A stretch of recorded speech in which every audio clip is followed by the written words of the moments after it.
Meanwhile, in California, Sacramento County Sheriff's Deputy Robert French was murdered last week during a gun battle with a convicted felon named Thomas Littlecloud. Now, some in law enforcement in the state say Governor Jerry Brown is in part to blame. The L.A. Deputy Sheriff's Association and other police unions say that a 2011 law designed to relieve prison overcrowding allowed Littlecloud to keep receiving bail despite multiple violent criminal offenses. Jessica Sloan is the mayor of Mill Valley, California, a very pretty place. She also co-founded the Cut 50 campaign to drastically lower incarceration, and she joins us tonight. Mayor, it's good to see you tonight, and I just want to say that I think this actually is a complicated issue, and I don't think everyone who does something wrong belongs in jail, and I think jail overcrowding is a real thing, and I recognize all of that. But it's got to give you pause. Well, thank you for having me on, Tucker.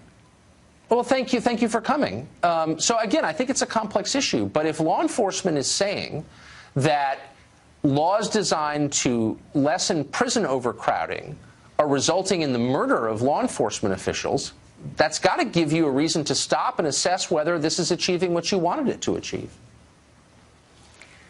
Listen, I think first I'm glad to hear that you and I have some common ground. And I think it's very important to say that, my heart goes out to the officer's family. I can't imagine the pain that they're going through right now.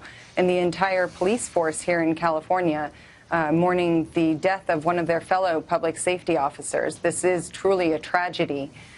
I think this is also a real clear sign to us that we need to focus on making sure that our counties, as well as our prisons, have all of the resources that they need to actually rehabilitate people before they let them back out onto the streets. How lame is your state that that's not a state function? I mean, the whole idea here, in case our viewers have not been following this, is the counties are now taking up the slack where the state is no longer involved. So the idea is the state prisons are overcrowded, the counties need to do their part, but maintaining prisons is really, I think it's fair to say, a state function. Is the state so dysfunctional it can't maintain prisons without having them be so overcrowded judges get involved? Maintaining prisons is absolutely a state function, and I'm sure you know the governor, Jerry Brown, did fight all the way up to the Supreme Court, saying that he didn't want to let anybody out. But the Supreme Court did rule that our prisons were unconstitutionally overcrowded and that they were actually endangering not just the men and women who were housed there, but the correctional guards who were working there as well. So AB 109 was enacted. It was designed to move people from the state prisons into the counties.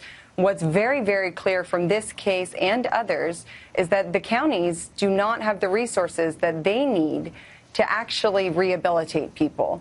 There is wonderful programming going on.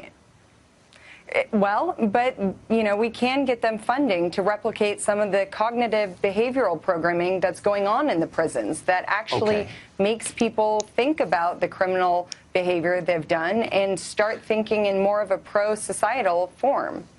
Right. Look, I'm for that. I'm for rehabilitation, and it does work in some cases. But the primary role of the state is to protect the law-abiding from the law-breaking. So the first job of the prisons is not to make the prisoners better, it's to protect the rest of us from the prisoners. And it's not doing that. But I actually have a solution to California prison overcrowding, and I'm sure you would agree with it. A huge percentage of California inmates are foreign nationals. They're from Mexico and Central America. Why not deport them? Well, I wouldn't be so sure that I agree with that there, Tucker. But what I will say is that our prisons are full of people right now. You can't afford, wait, hold on. If you can't afford to keep people in prison, and you can't, and so they're getting out early and murdering cops, why should taxpayers in California take up the slack to house people who shouldn't be here in the first place? I don't understand that. Why is that the obligation of California to house foreign nationals?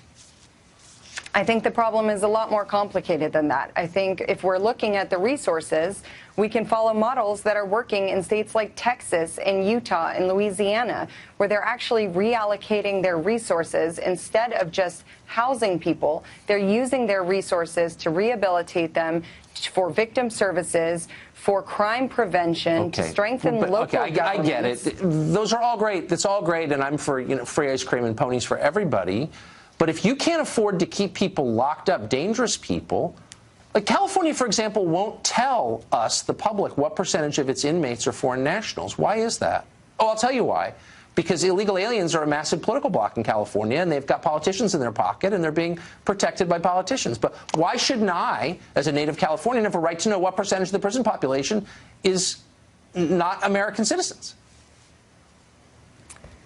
There are lots of people who are in prison. Some of them are undocumented. Some of them are not. Some of them are U.S. citizens. But I think we need to be using this moment not to focus on the percentage of foreign nationals who are incarcerated in California, but to focus on how we can actually bring people home in a manner that makes our streets safer. No, but okay, I get it. I get it. But hold on. But why shouldn't I? Let me finish. I am too. But no. But why shouldn't I know that? It's a really simple question. What percentage of the prison population is illegal? Like, why are we paying for them? Just get out of our country. You're illegal already. Like, why shouldn't I be able to know the answer to that question? Why are you hiding the numbers from me? That's a fair question, isn't it? So I don't work for the California Department of Corrections and Rehabilitation, but what I can speak to is the fact that our criminal justice system is failing to actually rehabilitate people. And we know that there are smart solutions out there that are being employed across the country and across the state of California. We have a model prison here, San Quentin prison, where there's rehabilitative programming going on. And I'll tell you something very interesting. You were talking about nonviolent versus violent offenders. I recently learned that of the 700 people who committed violent offenses as youth who have been released in the last 3 years, not a single one of them has gone back for a violent act. In fact, only one of them has gone back at all, and that was for a drug violation. So 700 people who have received rehabilitative programming and cognitive behavioral programming have actually come home and not ended up committing more crimes or creating more victims, but become leaders in their community. Yeah, I don't believe that. I wrote a book on this one. I mean, those numbers are so... That would be the most effective rehabilitation program in the history of the world.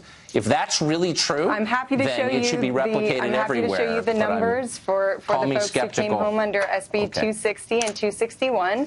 And I'm happy to share with you the data that both conservatives and progressives have adopted. If that's true, that shows that programming works. You just solved the age-old question of human sin. I hope you did. Mayor Sloan, thanks for joining us. Appreciate it.